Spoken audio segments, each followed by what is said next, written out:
Chapter 5. An Essential Preparation.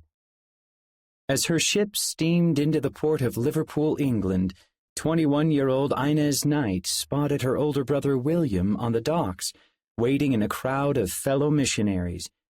It was April 22, 1898.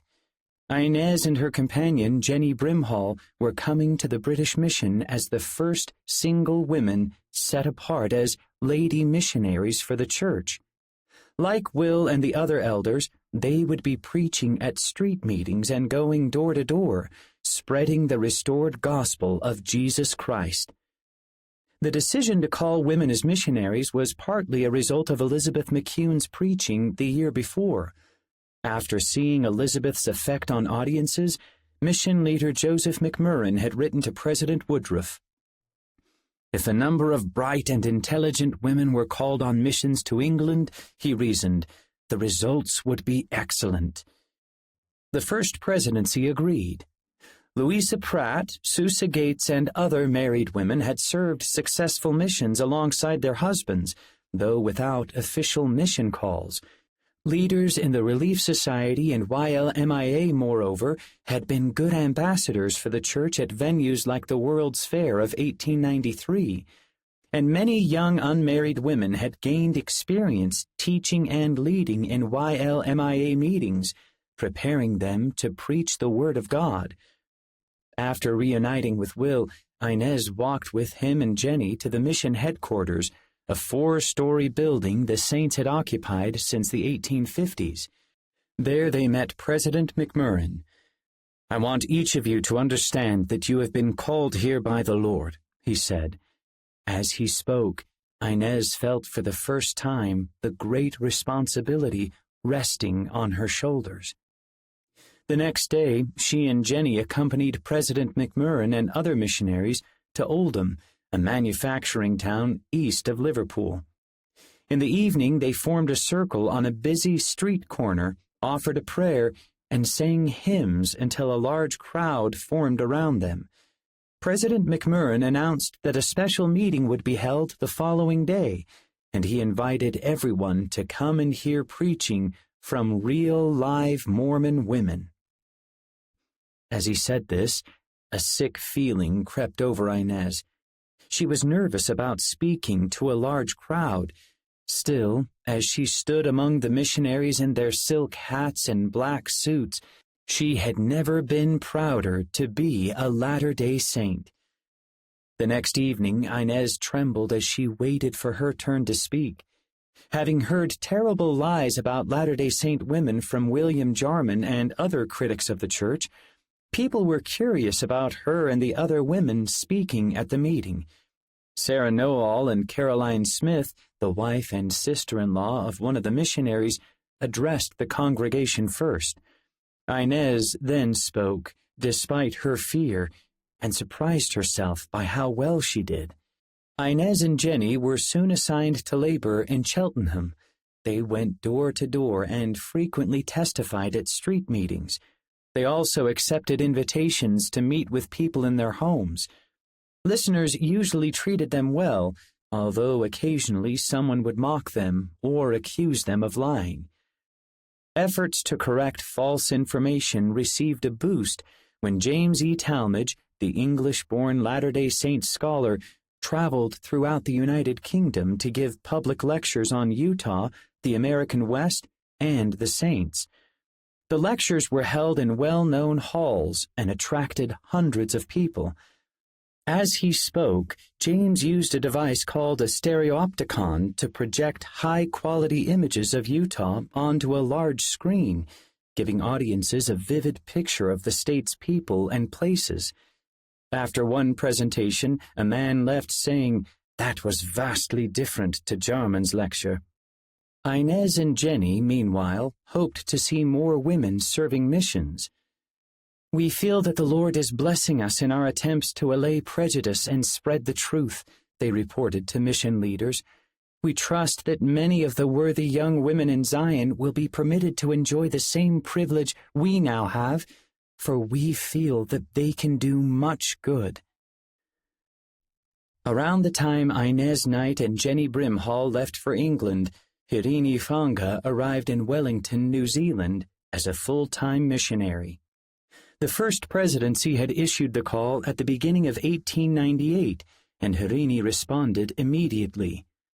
"I shall make all necessary preparation," he told the presidency, "and will endeavor to magnify my calling as an elder in the Church of Jesus Christ of Latter-day Saints." Hirini's mission call, like those of the single female missionaries, marked a milestone in the history of the Church. Although Maori home missionaries had sometimes assisted the elders in New Zealand, Hirini was the first Maori called into full-time service. The call came after Benjamin Goddard and Ezra Stevenson, two former missionaries to New Zealand, recommended that President Woodruff send Hirini on a mission.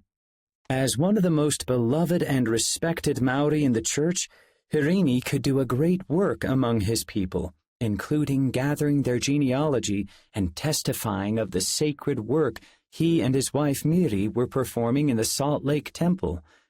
With exaggerated reports of their family's hardships in Kanab creating unrest among some Maori saints, he could also give a true account of his experiences in Utah. Aware of the Fanga family's financial struggles, members of the Zion's Maori Association promised to pay for Hirini's mission. The Salt Lake City 11th Ward also held a benefit concert to raise money for him. Leaving his family in Utah, Hirini traveled to New Zealand with other new missionaries. Now 70 years old, he was decades older than all of his companions. Ezra Stevenson, who had recently lost his wife and only child, led the group as the new mission president. He had served as the secretary of the Zion's Maori Association just prior to his call and spoke Maori well. None of the other new American missionaries could speak the language. The day after arriving in New Zealand, Hirini and his companions attended a conference about 50 miles northeast of the city of Wellington. Knowing Hirini would be there, many Maori saints made an extra effort to attend. They and the other New Zealand saints met the missionaries with a brass band and led them down the street to the conference. There, the new arrivals were greeted with a Maori ceremonial dance called the haka. Tears flowed freely for the rest of the afternoon. The saints enjoyed a meal, and Hirini's relatives shook hands with him and pressed their foreheads and noses against his in a traditional Maori greeting. The mission president then led Maori saints to a nearby porch, where they gathered around Hirini and gave speeches to welcome him back to the North Island. They did not retire until after 2 o'clock in the morning. The next day, Hirini preached to the saints about Joseph Smith, priesthood authority, and the work of the Zion's Maori Association. He also asked the saints to gather their genealogies and have temple work done for their dead. Following the conference, the saints returned to their homes, and Hirini and Ezra began their tour of the mission. In the spring of 1898, tensions between the United States and Spain arose after an American battleship exploded off the coast of Havana, Cuba. Newspapers blamed Spain for the explosion and ran heart-wrenching stories about the Cuban struggle for independence from Spanish rule. Across the United States, indignant citizens called on Congress to intervene on Cuba's behalf. In Utah, church leaders were divided over going to war with Spain. Aside from outfitting the Mormon Battalion for the Mexican-American War of 1846-48, the church had never encouraged saints to enlist in the military during armed conflicts. George Q. Cannon favored action against Spain, but Joseph F. Smith lamented the war fever sweeping the nation. In the Woman's Exponent, Emmeline Wells published pieces supporting and opposing war. No church leader was more vocal in his opposition to war than Apostle Brigham Young, Jr. "The mission of the gospel is peace," he declared at a meeting in the Salt Lake Tabernacle, and the Latter-day Saints should strive to create and maintain it. Calling the rising conflict a chasm that had been dug by uninspired men, he urged young saints not to enlist in the armed forces.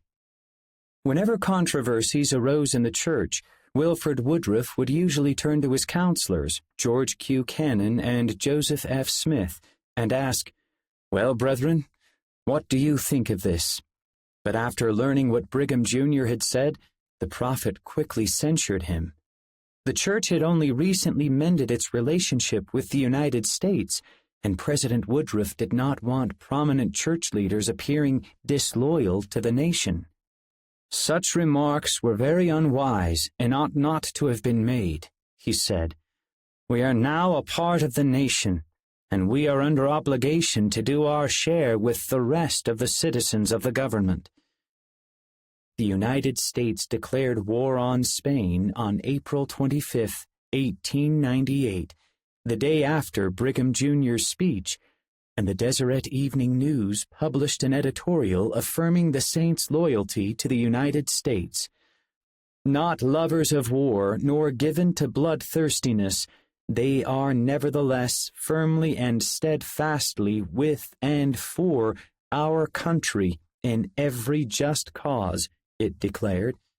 Soon, more than 600 Utahns enlisted in the U.S. Armed Forces to fight in the war, which lasted just a few months. Around that time, Wilford's health began to decline, and in early June, George Q. Cannon suffered a minor stroke. At the invitation of friends of the church in California, the two men traveled to San Francisco, hopeful its mild climate would help them rest and recover. There they consulted with doctors, visited friends, and met with the local branch of saints. On August 29th, Wilford and George took a carriage ride through a park beside the Pacific Ocean. As they watched waves roll in from the sea and break against the shore, Wilford talked about his time as a missionary in the early days of the church. He recalled sharing the gospel with his father and stepmother, who were baptized just before his first child was born. He and George had met for the first time a year and a half later. Wilford had been a young apostle on his first mission to England. George had been a 13-year-old boy with a fondness for books.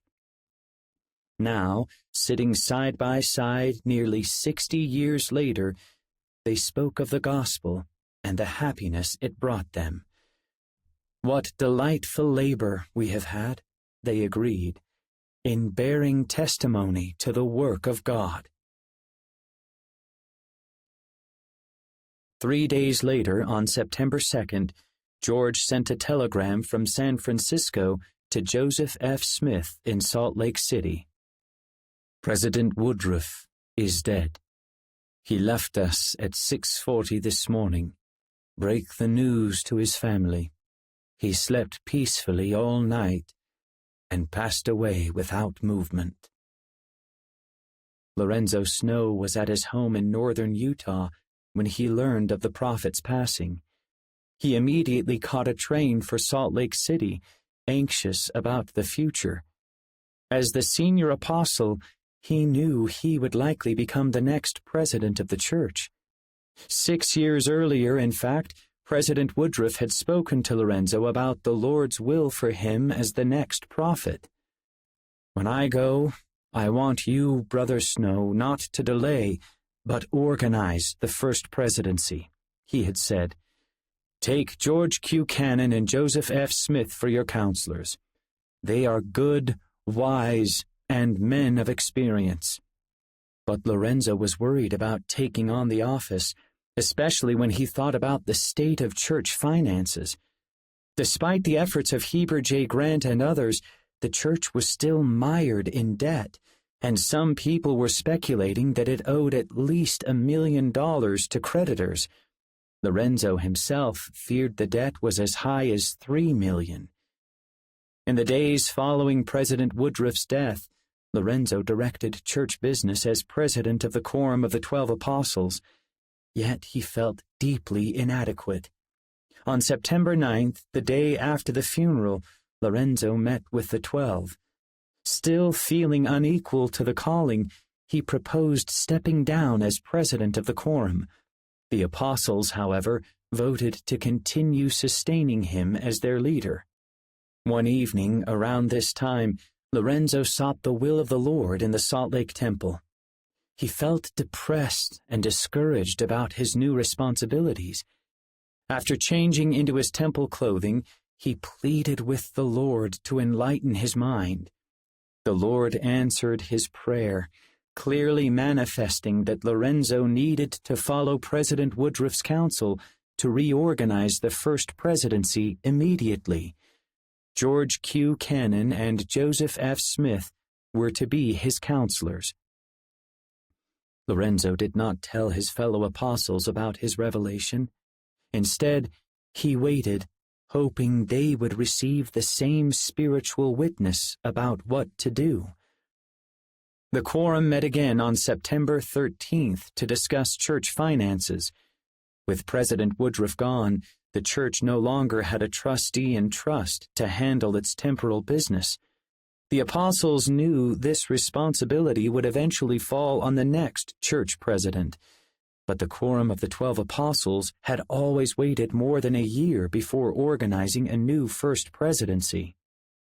For the time being, they needed to authorize someone to carry out church business until the saints sustained a new president.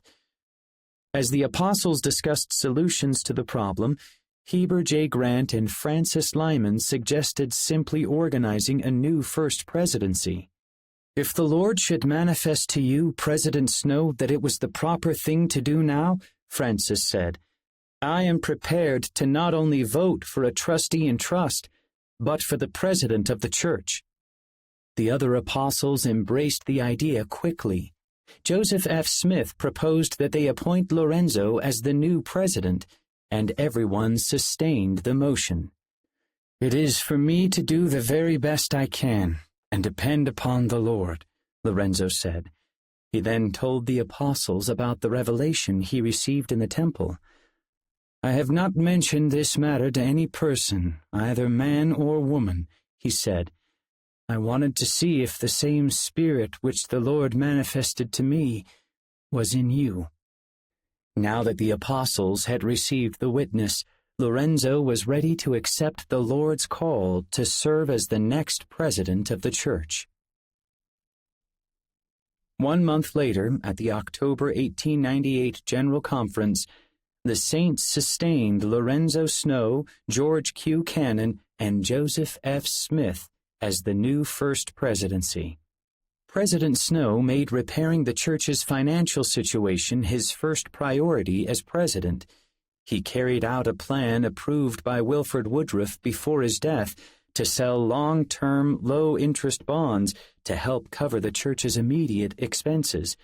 He organized an audit committee to assess church finances and instituted a new accounting system.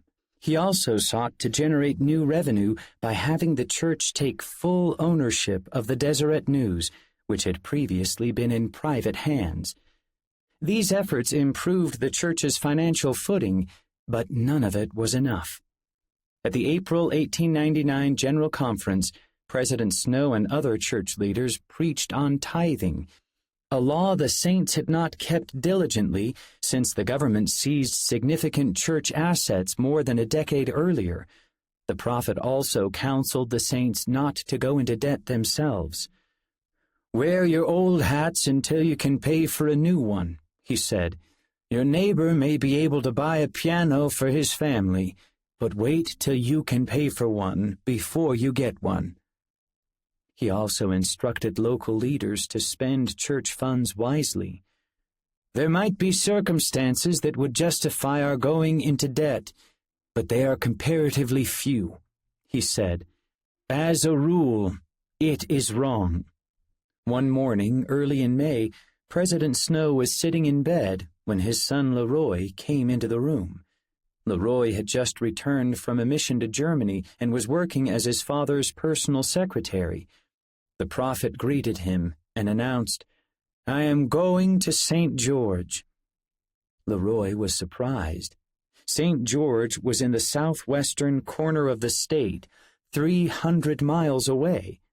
To get there, they had to take the train as far south as it would go, then travel the rest of the way by carriage. It would be a long, demanding trip for an 85-year-old man. They left later that month, traveling with several friends and church leaders. When they arrived in St. George, dusty and weary from the journey, they went to the home of stake president Daniel MacArthur, where they were to stay the night. Curious, the stake president asked why they had come. "Well," President Snow said, "I don't know what we've come to St. George for. Only the Spirit told us to come." The next day, May 17th, the prophet met with the saints in the St. George Tabernacle, a red sandstone building several blocks northwest of the temple.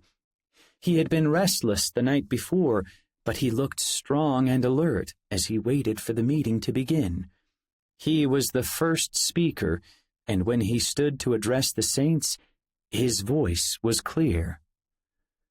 "We can scarcely express the reason why we came," he said, "yet I presume the Lord will have somewhat to say to us." He had not been to St. George in 13 years, and he spoke of how pleased he was to see the saints in town placing the kingdom of God over the pursuit of wealth. He urged them to listen to the voice of the Spirit and heed His words. "To go to heaven, we must first learn to obey the laws of heaven," he told them, "and we shall approach God's kingdom just as fast as we learn to obey His laws." During the sermon, President Snow paused unexpectedly, and the room went utterly still. His eyes brightened, and his countenance shone. When he opened his mouth, his voice was stronger. The inspiration of God seemed to fill the room. He then spoke on tithing. Most of the saints in St. George were full tithe payers, and the prophet acknowledged their faithfulness. He also noted that the poor were the most generous tithe payers, but he lamented that many other saints were reluctant to pay a full tithing, even though the recent financial crisis had ended and the economy was improving. He wanted all saints to observe the principle strictly. "This is an essential preparation for Zion," he said. The next afternoon, President Snow spoke again at the tabernacle. "The time has now come," he announced to the congregation, "for every Latter-day Saint who calculates to be prepared for the future and to hold his feet strong upon a proper foundation, to go and do the will of the Lord and to pay his tithing in full. That is the word of the Lord to you, and it will be the word of the Lord to every settlement throughout the land of Zion." On his return trip to Salt Lake City, President Snow stopped in villages and towns along the way to testify of the Lord's revealed will. "We have been educated in the law of tithing for 61 years, but have not yet learned to observe it," he told the saints in one town. "We are in a fearful condition, and because of it the church is in bondage. The only relief is for the saints to observe this law." He challenged them to obey the law fully and promised the Lord would bless them for their efforts. He also declared that tithe-paying would now be a firm requirement for temple attendance. When he arrived in Salt Lake City, he continued to urge the saints to pay tithing, promising that the Lord would forgive their past disobedience to the law, sanctify their land, and keep them from harm. On July 2nd, he spoke about the law at a meeting with general authorities, general church officers, stake presidencies, and bishops in the Salt Lake Temple. "The Lord has forgiven us for our carelessness in paying our tithing in the past, But he will forgive us no longer, he declared. If we do not obey this law, we will be scattered as were the saints in Jackson County. Before the close of the meeting, the prophet called on everyone to stand up, raise their right hands, and pledge to accept and keep the law of tithing as the word of the Lord. We want you to be diligent in obeying this law, he told the saints, and see that the word is conveyed to all parts of the church.